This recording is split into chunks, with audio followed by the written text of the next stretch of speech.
Recordemos que el día pasado estuvimos viendo lo que podríamos llamar el origen de la vida, ¿no? Pero hoy vamos a fijarnos cómo crea Dios a los primeros hombres, a las primeras mujeres. Vamos a leer un texto que ya habíamos leído el día pasado, del Génesis capítulo 1, los versículos 26 al 27. Génesis 1, 26 al 27. Díjose entonces Dios: hagamos al hombre a nuestra imagen y a nuestra semejanza, para que domine sobre los peces del mar, sobre las aves del cielo, sobre los ganados y sobre todas las bestias de la tierra, y sobre cuantos animales se mueven sobre ella. Y creó Dios al hombre a imagen suya, a imagen de Dios lo creó, y los creó macho y hembra. O sea, habíamos visto cómo Dios, a diferencia de los demás seres de la creación, al hombre y a la mujer los crea a imagen y semejanza suya. Y ya habíamos visto que precisamente esa semejanza nuestra de Dios consiste en la capacidad de amar y podríamos decir en el ser para amar. Por lo tanto, tenemos un alma que tiene inteligencia, que tiene voluntad, que puede conocer a Dios y puede amar a Dios. Pero observemos que dice Dios creó al hombre y lo creó varón y hembra, es decir, Dios crea un matrimonio. Y un matrimonio que deben vivir, que están hechos, diríamoslo así, el uno para el otro. Están hechos el uno para el otro, como un complemento, como para, de alguna manera, hacer visible, o si queremos comenzar a experimentar aquello a lo que vamos a vivir siempre, que es a vivir participando de la comunión de amor que existe en la Trinidad. Esto lo veremos Dios mediante a su tiempo. Pero los crea en una comunión de paz, y esto se expresa en los versículos, fijémonos, 29 al 30, de este capítulo 1, versículos 29 al 30. Dijo también Dios: ahí os doy cuantas hierbas de semilla hay sobre la haz de la tierra toda, y cuantos árboles producen fruto de simiente, para que todos os sirvan de alimento. También a todos los animales de la tierra, y a todas las aves del cielo, y a todos los vivientes que sobre la tierra están y se mueven, les doy para comida cuanto de verde hierba la tierra produce. Y así fue. ¿Qué nos quiere decir este texto con este lenguaje popular? Al hablarnos de que Dios da al hombre y a la mujer como alimento los árboles, las simientes, es decir, parece ser que Dios los hizo vegetarianos.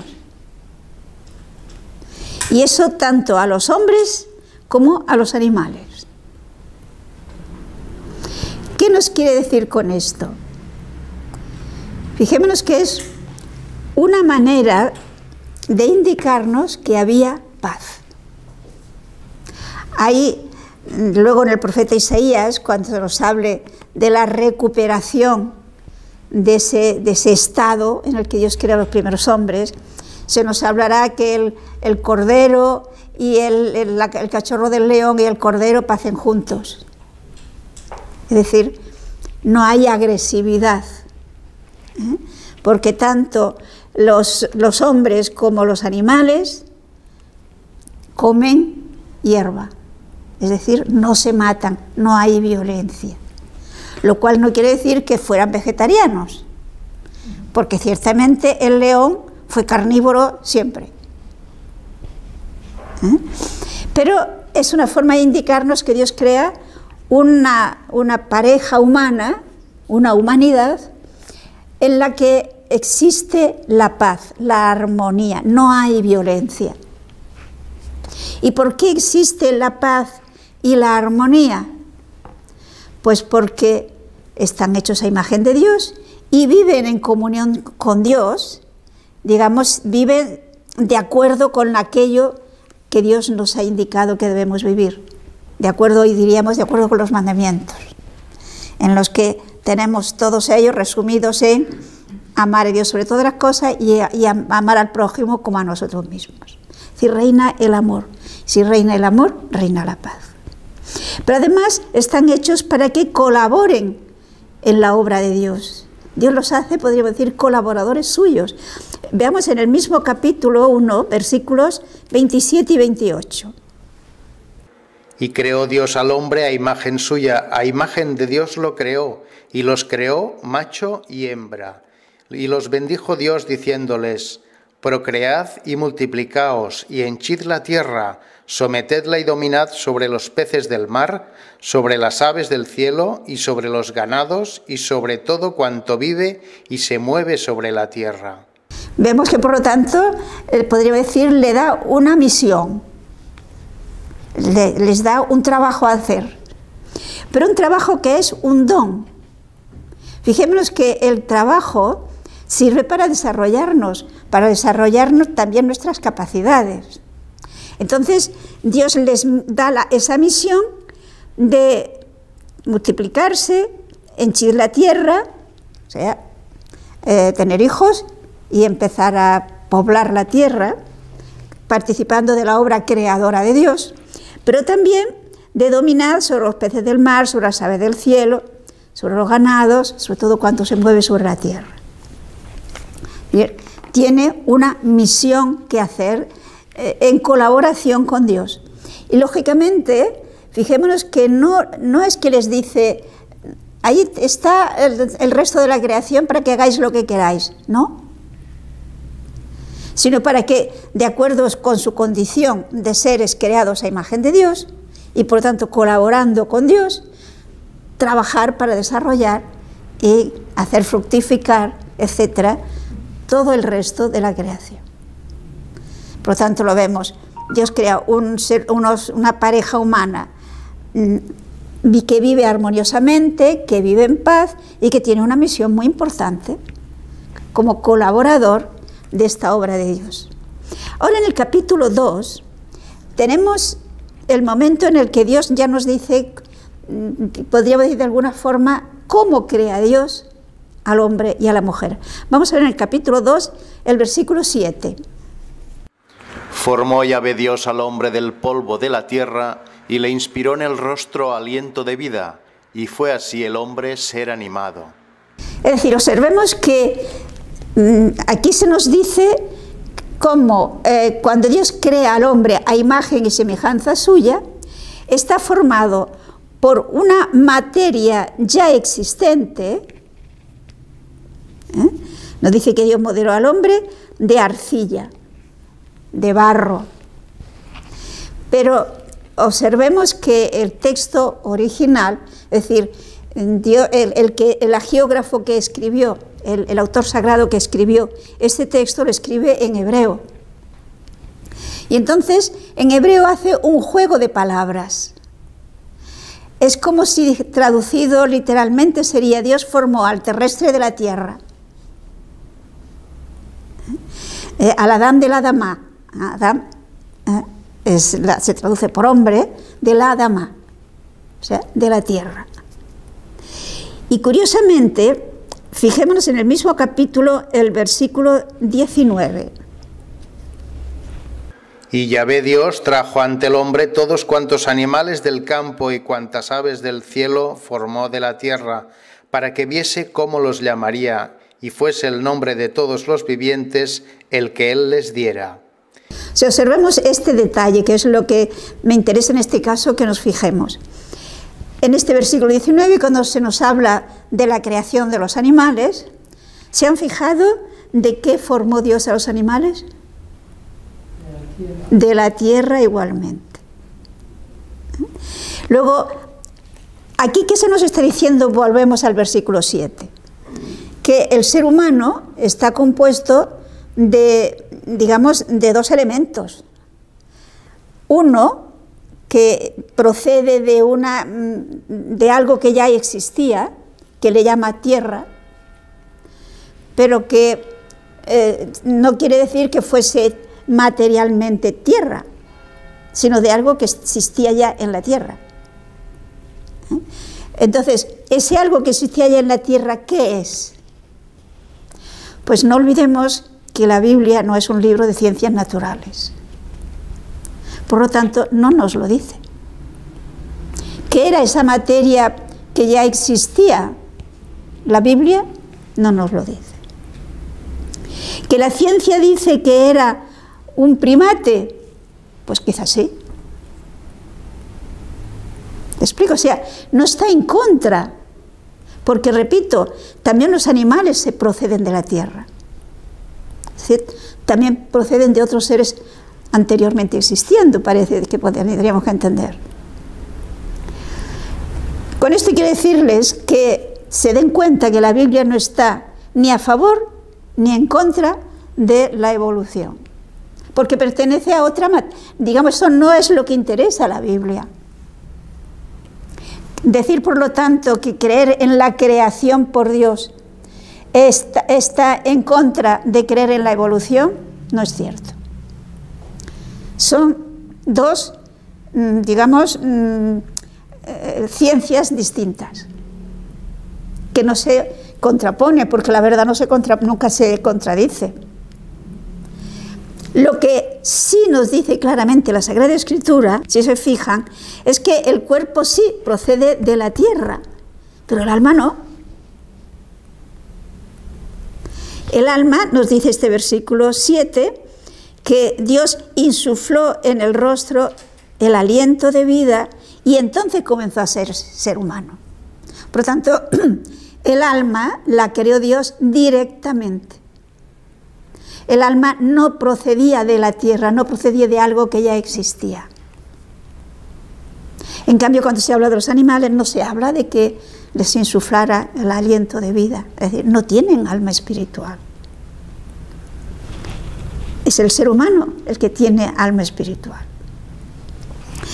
Y recordemos que cuando terminaba el capítulo primero, en el versículo 31, se insiste algo que ha venido repitiendo anteriormente. Y vio Dios ser muy bueno cuanto había hecho. ¿Qué nos quiere decir con esto? Que Dios, cuando crea al ser humano, lo crea así, con cuerpo y alma, y Dios se goza de que sea así, es decir, quiere que sea así. Por lo tanto, la muerte no entraba en el proyecto de Dios. Hay textos que veremos en su momento, ¿no? En el libro de la sabiduría se nos dice que Dios no crea la muerte. Veremos que la muerte viene como consecuencia del pecado. De la misma manera que tenemos problemas ecológicos porque el hombre no actúa como Dios quiere. Cuando el hombre, y cuando digo el hombre me refiero igualmente al hombre que a la mujer, no actúa de acuerdo con la voluntad de Dios, pues siembra el caos en todos los niveles. Pero volviendo a esta forma como Dios crea al ser humano, perdón, dicho sea de paso, esto explica que Cristo, que viene a reparar las consecuencias del pecado, nos consiga la resurrección. Y por lo tanto ya la muerte para siempre. Pero la resurrección de la carne, del ser humano. En el credo decimos, creo en la resurrección de la carne. ¿Por qué? Porque Dios nos quiere así, con carne. Y vio Dios que era bueno. Y Dios no se contradice. Bien, pero volviendo al capítulo, repito, de este capítulo 2, de una manera, digamos, popular, con el lenguaje propio del momento. No olvidemos que para interpretar la Biblia, para entenderla, tenemos que tener en cuenta lo que ellos, los autores, quisieron decirnos, con su cultura y con su lenguaje. Entonces, con este lenguaje popular, nos va a explicar el autor sagrado en qué estado Dios crea a esta pareja, en qué situación los crea. Es lo que se expresa con todo este lenguaje del paraíso. Vamos a ver los versículos 8 del capítulo 2, versículos 8 al 14. Plantó luego Yahvé Dios un jardín en Edén al oriente, y allí puso al hombre a quien formara. Hizo Yahvé Dios brotar en él de la tierra toda clase de árboles hermosos a la vista y sabrosos al paladar, y en el medio del jardín el árbol de la vida y el árbol de la ciencia del bien y del mal. Salía de Edén un río que regaba el jardín y de allí se partía en 4 brazos. El primero se llamaba Pisón y es el que rodea toda la tierra de Ébila, donde abunda el oro, un oro muy fino, y además también bedelio y ágata. Y el segundo se llama Gijón y es el que rodea toda la tierra de Cus. El tercero se llama Tigris y corre al oriente de Asiria. El cuarto es el Éufrates. O sea, aquí vemos la descripción de, podríamos decir, el lugar donde Dios coloca a esta primera pareja. Pero ¿se está refiriendo a un lugar o se está refiriendo a un estado? Lo segundo. Fijémonos que tiene toda una serie de simbolismos. Tenemos que captar el lenguaje de la Biblia que hay en otros muchos pasajes. Recordarán que, por ejemplo, en muchas ocasiones, también en el Nuevo Testamento, cuando se habla de agua abundante, de agua que corre, es una manera de hablar con su lenguaje de felicidad. Por ejemplo, ¿se acuerdan qué es lo que Jesús promete a la samaritana? De sus pechos saldrán ríos de agua viva. Esa agua que le dice el Señor que ya no tendrá más sed, porque es un agua que salta hasta la vida eterna. ¿Le estaba ahí hablando de agua? No. Pues aquí ocurre lo mismo. Lo mismo podíamos encontrar otros textos de los profetas, por ejemplo de Isaías. Y observemos que la misma descripción de estos ríos ya nos hace dar cuenta de que eso no es normal. Porque observen que se nos dice que hay 4 ríos. De esos 4 ríos, 2 son conocidos. Se está hablando de Mesopotamia. Aquí tenemos al Tigris y al Éufrates. Pero hay otros 2 que no existen.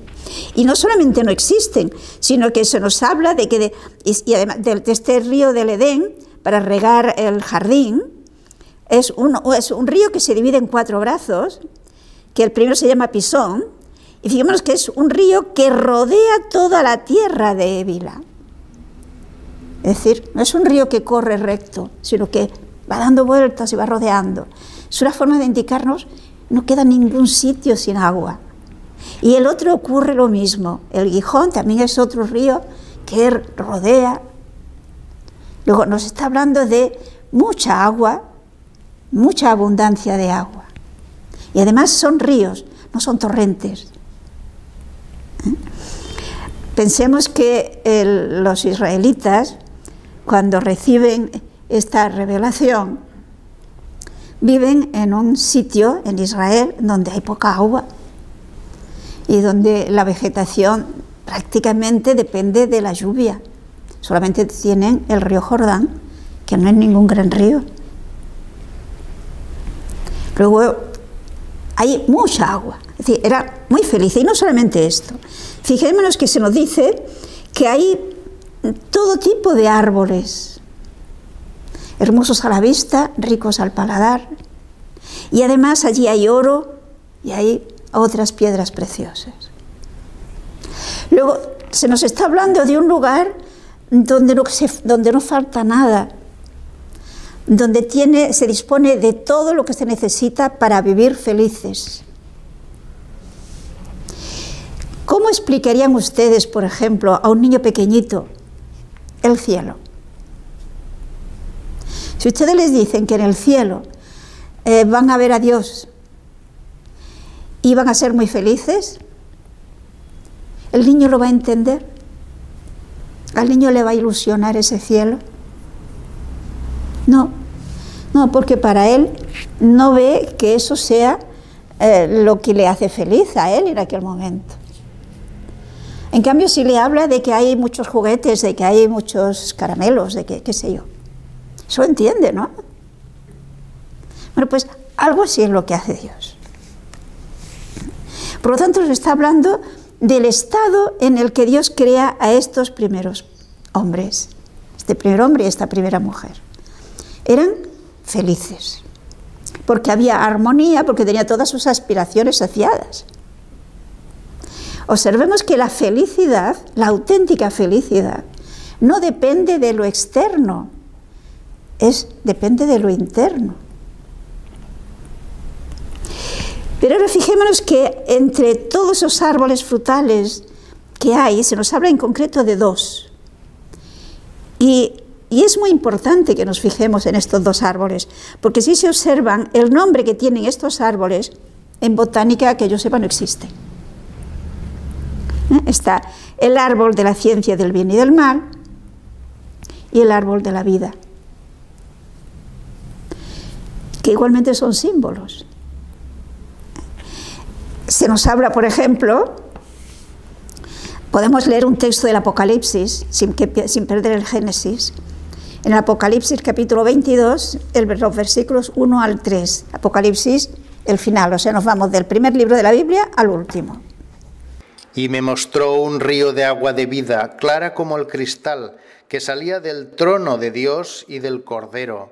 En medio de la calle y a un lado y otro del río había un árbol de vida que daba 12 frutos, cada fruto en su mes, y las hojas del árbol eran saludables para las naciones.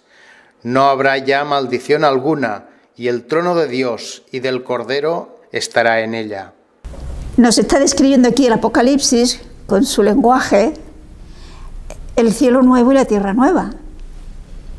Es decir, en lo que llamaríamos el paraíso definitivo, recuperado.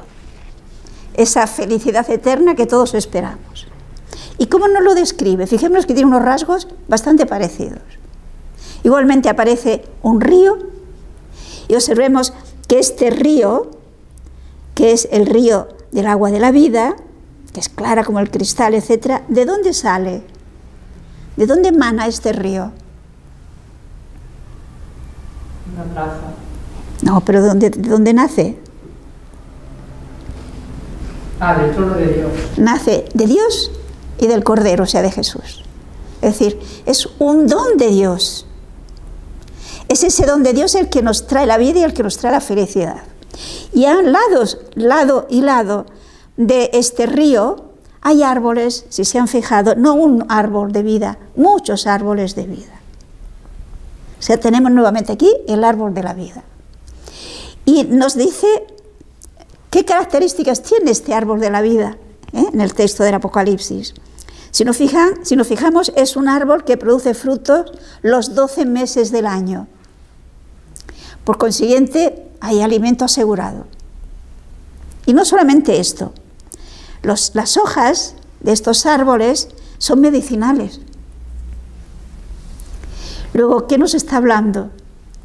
De que no habrá peligro de morirse de hambre, ni de enfermedad, porque si tenemos asegurado el alimento y el remedio para todas las enfermedades. Luego se nos está diciendo que seremos eternos, que no moriremos, que no existirá la muerte ya, con este lenguaje propio del lenguaje apocalíptico. Bueno, pues volvamos al Génesis. Cuando Dios crea al hombre, lo crea así. Ahí está el árbol de la vida. Dios quiere que vivan para siempre. Y luego hay el árbol de la ciencia del bien y del mal, que si se han fijado en la descripción del Apocalipsis, del paraíso en el Apocalipsis, ese árbol no está. ¿Y por qué no está? Pues porque ya no existe la posibilidad de perder esa vida. ¿Qué significa el árbol de la ciencia del bien y del mal? Fijémonos que cuando habla de ciencia, no se está refiriendo a una ciencia meramente intelectual. Se está refiriendo a una ciencia de vida. Y se llama la ciencia del bien y del mal porque de él depende el que tengamos la experiencia vital, vivencial, de lo que significa el bien y la vida, o tengamos la experiencia vivencial de lo que significa el mal y la muerte. Depende de nuestra actitud ante este árbol. Y este árbol no existe en el paraíso definitivo, precisamente por eso, porque ya esa posibilidad de tener la experiencia del mal ya no existe. Son cosas pasadas. Luego, este árbol de la ciencia del bien y del mal es un símbolo, podríamos decir, de la ley de Dios, de la voluntad de Dios. Porque nuestra vida la hemos recibido de Dios. Dios nos ha creado capaces y para que vivamos en comunión con Él, en amistad con Dios. Y yo soy libre para decidir si quiero vivir en amistad con Dios o prefiero otras amistades. Si decido vivir de acuerdo a lo que supone esa amistad íntima con Dios, tendré el conocimiento vivencial de la vida, de la ciencia, del bien. Pero si decido tener otras amistades, pues tendré la ciencia del bien que he perdido y del mal que he conseguido. Es decir, fijémonos que aquí entra en juego nuestra libertad. Por eso, fijémonos en lo que nos dice en el versículo 16 de este capítulo 2. Y le dio este mandato: de todos los árboles del paraíso puedes comer, pero del árbol de la ciencia del bien y del mal no comas, porque el día que de él comieres, ciertamente morirás. O sea, fijémonos cómo estos seres humanos están bien informados, no son ignorantes. Hoy en nuestra sociedad tenemos muchísima ignorancia y esto a veces justifica que personas con buena voluntad hagan barbaridades. Esto hay que tenerlo en cuenta. Pero estos primeros hombres no eran ignorantes. Nos ha dicho, si comenzamos a leer en el versículo 15, hemos leído en el 16, pero fijémonos en el 15. Tomó pues Yahvé Dios al hombre y le puso en el jardín de Edén para que lo cultivase y guardase. O sea, fijémonos que, a ver si captan si puedo yo explicarles. Da la impresión como que tenemos el paraíso que Dios ha hecho. Si nos fijemos en la descripción del paraíso, aparece Dios como un jardinero que planta unos árboles. Es decir, son antropomorfismos, atribuir a Dios cosas que son propias de los hombres, en la que vemos cómo ese amor de Dios está preparando, podríamos decir, ese estado de felicidad. Y el hombre lo pone en ese jardín. Y lo pone en ese jardín, igualmente nos fijamos con una misión: debe guardarlo y cultivarlo. Pero lo guardará y lo cultivará en tanto en cuanto siga viviendo en esa amistad con Dios. ¿Por qué? Pues porque esencialmente ahí reside ese paraíso. Por lo tanto le dice, le informa: puedes comer de todo, pero le informa: el árbol de la ciencia del bien y del mal, no comas de él, porque el día que comas, morirás.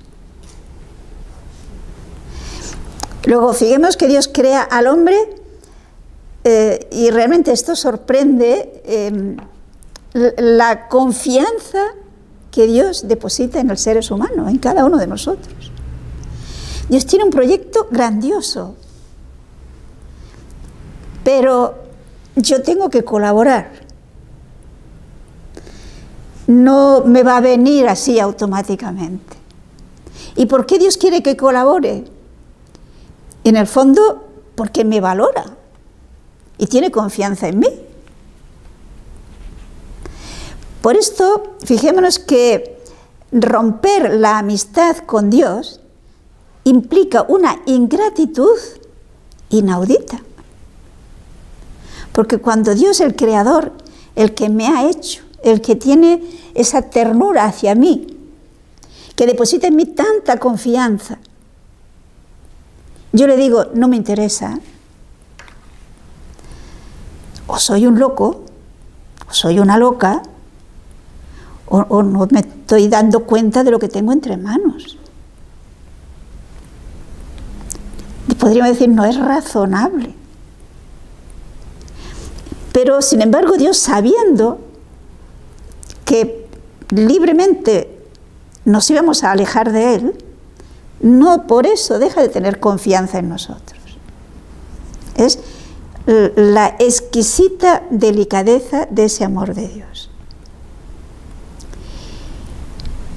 Y fijémonos que este árbol de la ciencia del bien y del mal, en la medida que lo respetamos, en la medida que vivimos en esa comunión con Dios, es cuando podemos adquirir una profunda y auténtica ciencia, incluso podríamos decir intelectualmente. Hay un texto que a mí me gusta mucho del libro del Deuteronomio, en el capítulo 4, los versículos 5 al 9. Mirad, yo os he enseñado leyes y mandamientos, como Yahvé mi Dios me los ha enseñado a mí, para que los pongáis por obra en la tierra en que vais a entrar para poseerla. Guardadlos y ponedlos por obra, pues en ellos está vuestra sabiduría y vuestro entendimiento a los ojos de los pueblos, que al conocer todas estas leyes se dirán: sabia e inteligente es en verdad esta gran nación, porque ¿cuál es en verdad la gran nación que tenga dioses tan cercanos a ellas como Yahvé, nuestro Dios, siempre que le invocamos? ¿Y cuál la gran nación que tenga leyes y mandamientos justos, como toda esta ley que yo os propongo hoy? Cuida pues con gran cuidado no olvidarte de cuanto con tus ojos has visto y no dejarlo escapar de tu corazón por todos los días de tu vida. Antes bien, enséñaselo a tus hijos y a los hijos de tus hijos. Se fijamos cómo Moisés al pueblo a quien ha dado la ley, recordemos que a través de Moisés Dios da los 10 mandamientos, con todos los demás decretos que aparecen entre ellos en el libro del Deuteronomio.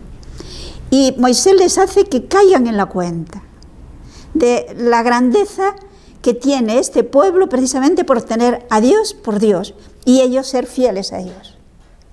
Y que por lo tanto en cuanto vivan de acuerdo con Dios, en tanto en cuanto vivan esa amistad con Dios, aparecerán ante todo el mundo como un pueblo sabio.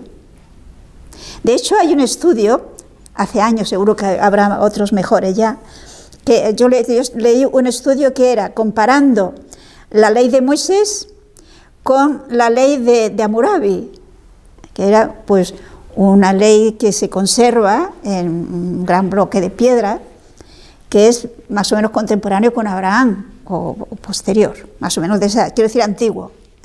Entonces se hace una comparación. La ley de Hammurabi era pues una ley de acuerdo con la situación social del momento. Y hay cosas que están en la ley de Hammurabi y que están también en la ley de Moisés. Pero la elevación moral de la ley de Moisés es incomparable.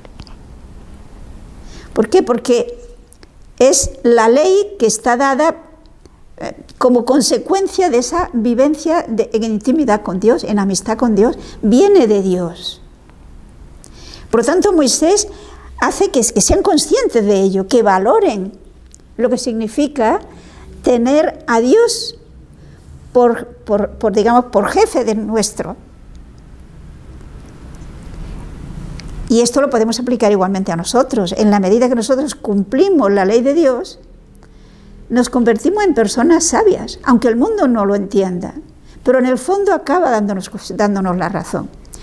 No deja de ser interesante ver que muchas veces las conclusiones a las que llegan, o las prácticas incluso que aplican los psicólogos, que quieren ver realmente el bien de sus pacientes, vemos que básicamente son evangelio puro.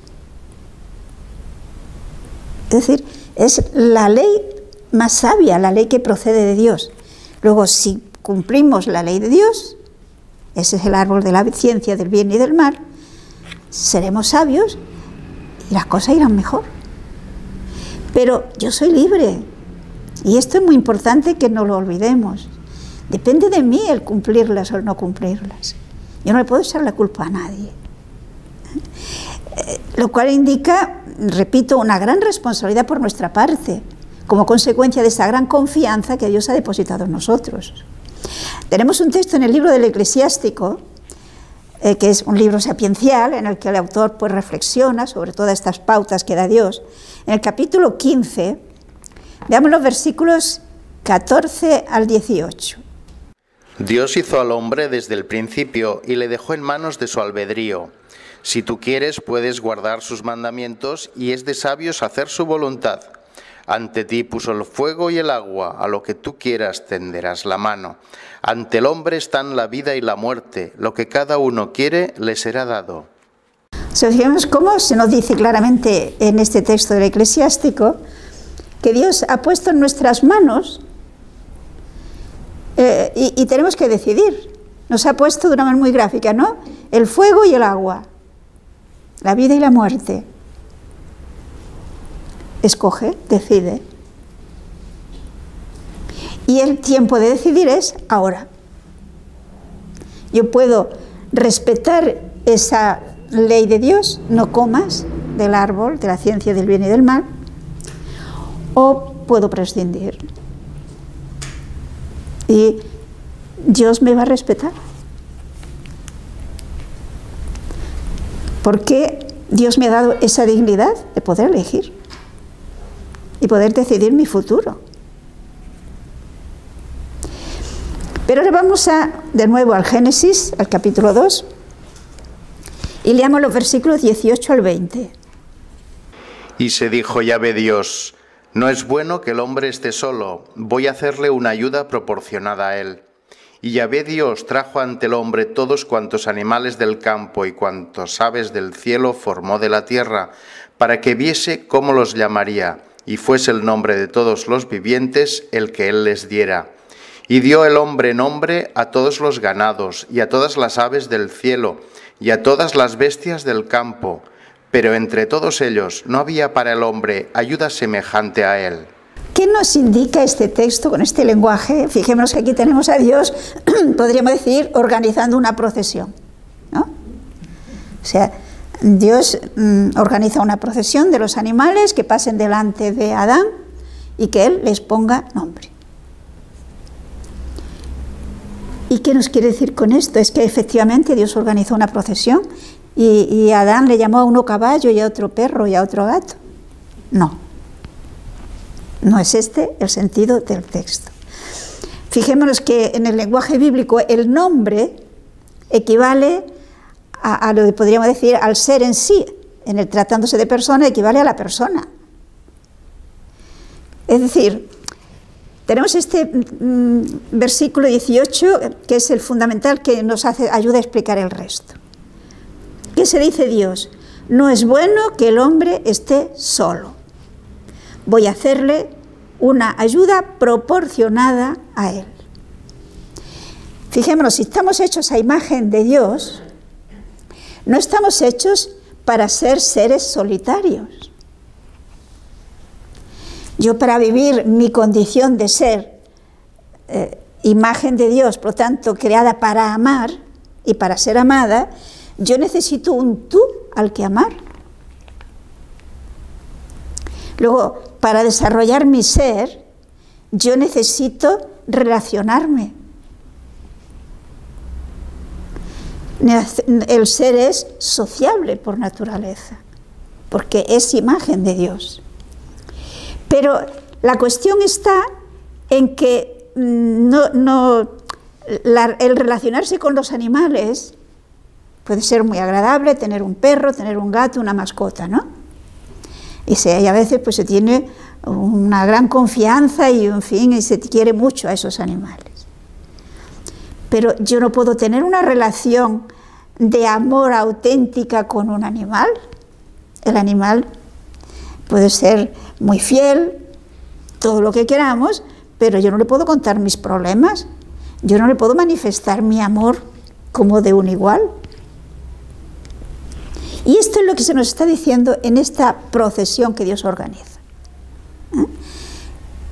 Adán puso nombre a todos los animales, es decir, los conoció qué es lo que podía darle y qué relación podía tener con estos animales.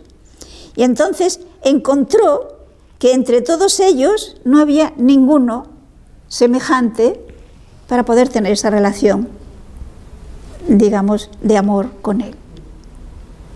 Y es entonces cuando Dios crea a la mujer. Fijémonos que eso no quiere decir que la sucesión de cosas, de momentos, fuera sino que es un mensaje el que nos quiere transcribir, nos quiere transmitir.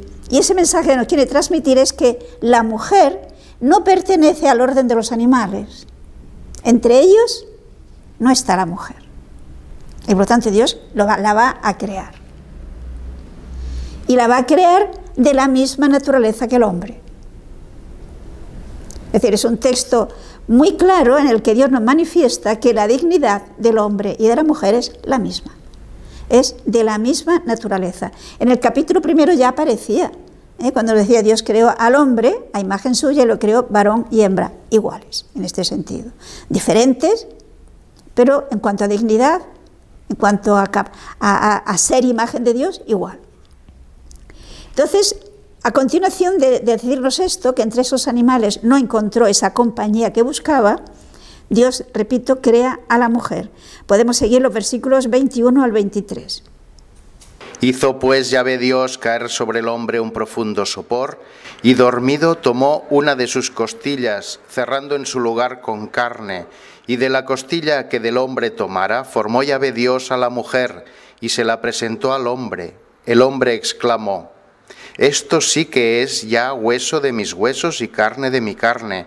Esta se llamará varona, porque del varón ha sido tomada. O sea, aquí tenemos esta descripción tan conocida, ¿no? De que entonces Dios, aquí tenemos a Dios de anestesista, ¿no?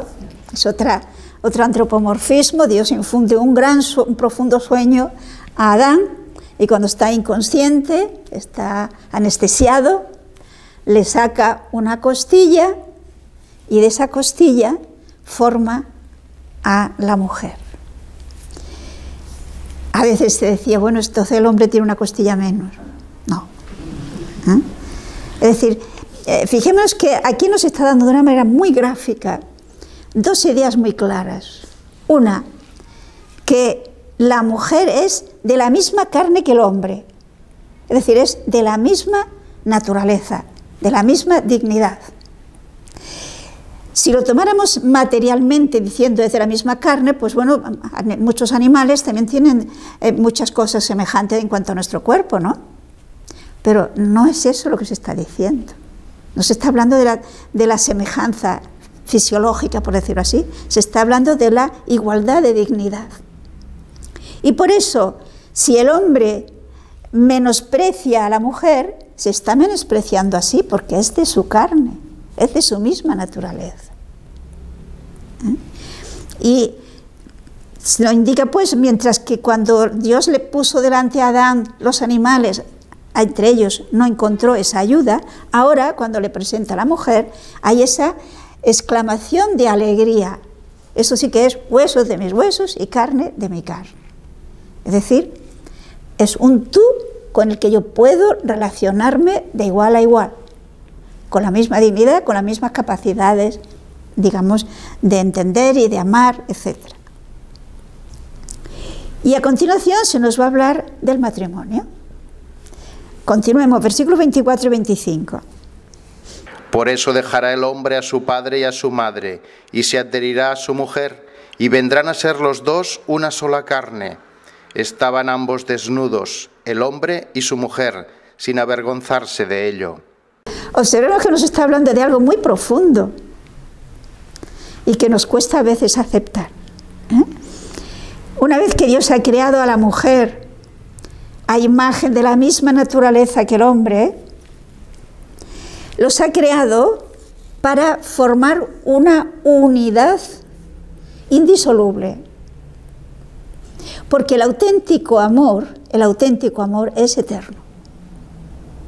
El auténtico amor, ese amor que no es pasión, ese amor que es don, que es donación, que es el amor que vive Dios, es el auténtico, porque a veces se llama amor lo que es puro egoísmo, lo que es simplemente pasión.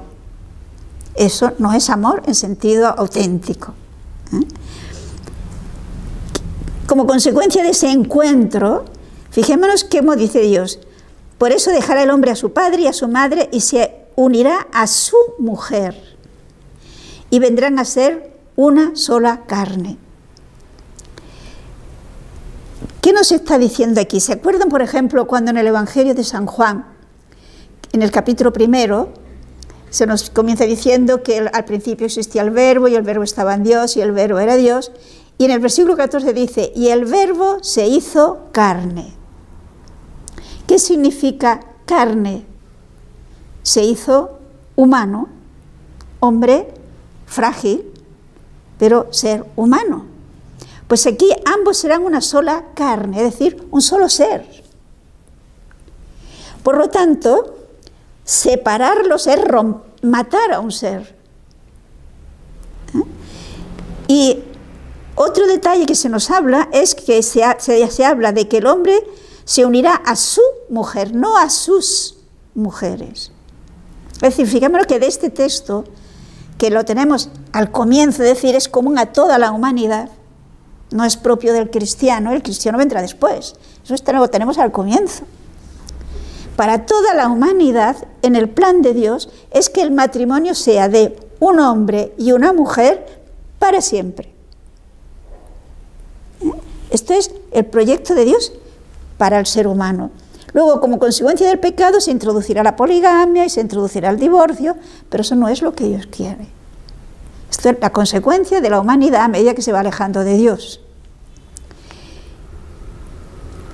Y de hecho, si Dios quiere que sea un hombre y una mujer que se aman, porque ahí está la cuestión, que se aman, que no es una unión por compromiso, que no es una unión por convenios, que es una unión de amor, porque ha de reproducir de alguna manera, reflejar más bien diríamos, ese amor total, absoluta que existe dentro de Dios, del Padre, del Hijo y del Espíritu Santo. Ese es el proyecto de Dios. Es maravilloso, todo lo que Dios piensa y hace es fantástico, no puede ser de otra manera, ¿no?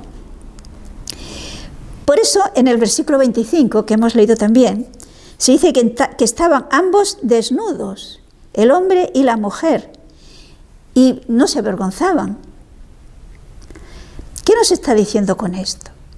El avergonzarse, ¿qué implica? Fijémonos que el avergonzarse implica que hay algo en nuestro interior que le molesta, por decirlo así, ¿no? Que tiene como que necesita vestirse para protegerse, por decirlo de alguna forma. Pero entonces, como que existía esta total armonía entre ambos, esta sincera entrega del uno hacia el otro, no existía la concupiscencia, no existía la inclinación al mal. Por lo tanto, no existía la necesidad de protegerse. Es decir, se trata de un estado total de inocencia y de equilibrio.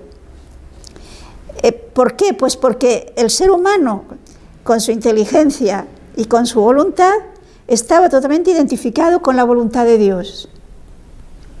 Por lo tanto, diríamos, había equilibrio.